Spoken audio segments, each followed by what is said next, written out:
Hey guys, this is Zach2Ks. Welcome to uncensNERD. After a year and 5 months, the Marvel Cinematic Universe is back, only this time on the small screen. WandaVision is here and we can finally get back into the MCU. We're talking some rare hidden details and potential Easter eggs you might have missed in the first 2 episodes of WandaVision. Let's get right into it, starting with the setting. We know that we are in the mid-1960s in the first episode based on a few things. Its inspiration being the Dick Van Dyke Show, which premiered on October 3rd, 1961, is one of them. We also see a calendar with an ad for Color TV. Color TV became widely available to the point where you would start seeing ads like these in 1964. We also know the show takes place in New Jersey, based on the for sale sign in front of their house in the beginning of the episode. In the second episode, we even hear one of the neighborhood watchers mention Hackensack. This city is also in, you guessed it, the Garden State. I can do you one better. You know those bowling trophies Arthur's always polishing? He bought them all at a yard sale in Hackensack. We are 2 episodes in, and we have already met a ton of characters. These new faces also bring with them so much more to analyze. Take, for instance, the neighbor Agnes. She is most likely meant to be Agatha Harkness. Get it? Agnes? A very powerful witch who made her debut in the comics in Fantastic Four number 94. We'll find out as the episodes go on, but she'll definitely have a part to play. We get introduced to the Hearts as well, and it is great to see Kitty Foreman, Deborah Jo Rupp, in this role. Oh, don't sound so surprised. I fake things plenty. We never hear her first name, but it is possible that she's Marie Hart, who is the mother of the Kang-battling Jack of Hearts.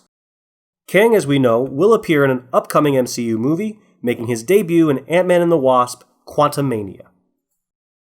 In the second episode, we meet Dottie, but was it for the first time? To many Marvel fans, she might seem familiar, as she does have an awful lot of similarities to the Agent Carter Soviet spy Dottie Underwood. You're too easy. We need Peggy. We only have a few hours until showtime, so a little less cross-chatter and a little more focus. It may seem unlikely that it's her, but if you remember in Agent Carter, she was exposed to the dark matter, and we don't really know all the side effects of what that could mean.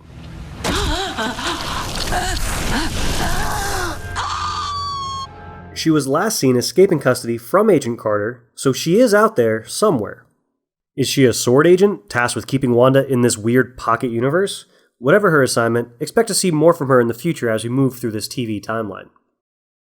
In the same episode, we get another familiar character with a new face. This time it's Monica Rambeau, going under the alias Geraldine. For those of you who may not remember, Monica was the little girl from Captain Marvel, who in the comics will take up the Captain Marvel title someday. Maybe I could fly up and meet you halfway. Oh, only if you learn to glow like your Auntie Carol. Or maybe I'll build a spaceship. You don't know. He doesn't. To add to all these characters, there are a multitude of potential references to so many other heroes and characters. The newspaper Vision is reading in the beginning of episode 1 has the strange headline, Little Baby June's first word tickles Mother Sue. Pair that with the other June mention that Agatha's birthday is June 2nd, which ironically enough is also the start of the Salem witch trials for this witch, and this could be a nod to the character June Covington.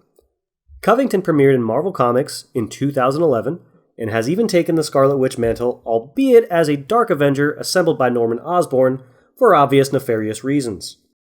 We see a few different X-Men Easter eggs throughout the duration of the show. One where Agnes is reading a glamorous magazine with an ad on the back mentioning Koi, which could be a nod to Karma. Karma is a hero with telepathic abilities who has been in several X-Men teams. And what if I told you that even the on-running lobster gag that's seen throughout the show could have a basis in the comics? Normally you wouldn't give these crustaceans a second look, but this is Marvel after all and anything's possible. These guys are a fun callback to the comic characters Bill and Don the Lobsters. We're not kidding. Of course there are cybernetically enhanced lobsters in the Marvel Comics. Among all these references, we also get a few fake names in those fake credits at the end of episode 1. Some of those names are pretty interesting, like Abe Brown for instance. He's here in these credits, and also referenced in Spider-Man Homecoming. There's Sammy Addison, which is a potential Easter egg for Addison Falk, aka Grey King. He premiered in Uncanny X-Men Volume 2, number 80, as a nanotech X-Man created by Cerebro. Now in episode 2, we also meet Glamour and Illusion. Wanda and Vision compete in a talent show with a magic act using these names. This is an obvious reference to the comic characters with those same names. They have a long history with Scarlet Witch, and also happen to be a magician stage act that live in New Jersey. We here at uncensNERD noticed a few other tiny details Marvel tried to sneak by. The 2 TV advertisements in the episodes are loaded with them. Like that first one about that Stark toaster. We see 3 Mobius strips inverted on the front of the toaster, and if you remember, Tony does use an inverted Mobius strip to help his time travel conundrum in Avengers Endgame. This time in the shape of a Mobius strip, inverted, please. The toaster itself is a fun reference to issue number 7 of the Tom King Vision series. In that series, Wanda calls Vision a toaster. In the second episode, we get a Strucker watch commercial. If you remember in Age of Ultron, Baron Strucker is the scientist that imprisoned Wanda and her brother Quicksilver. There's also a Hydra logo on the watch due to Strucker's ties with the Nazi organization. And now to wrap all of this up is our lightning round. Easter eggs coming at you at supersonic speeds. In the Bewitched-style opening of Episode 2, we see Vision at a water cooler with A57 written on it. Vision's first appearance was in Avengers number 57. We do also see a glimpse of the Grim Reaper helmet in between the floorboards while Vision is getting changed. There's a little statue in the living room that has a helmet very reminiscent of the Roman god Mercury. The chemical element Mercury derives its name from this god, and even goes by another more common name, Quicksilver. We see the Mind Stone on the Cabinet of Mysteries, and very vaguely you can see what appears to be Strucker's castle hidden on Wanda's wallpaper. Now, of course, we do also have the House of M reference on the wine bottle in the first episode.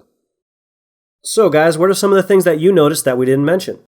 What are the things we got wrong?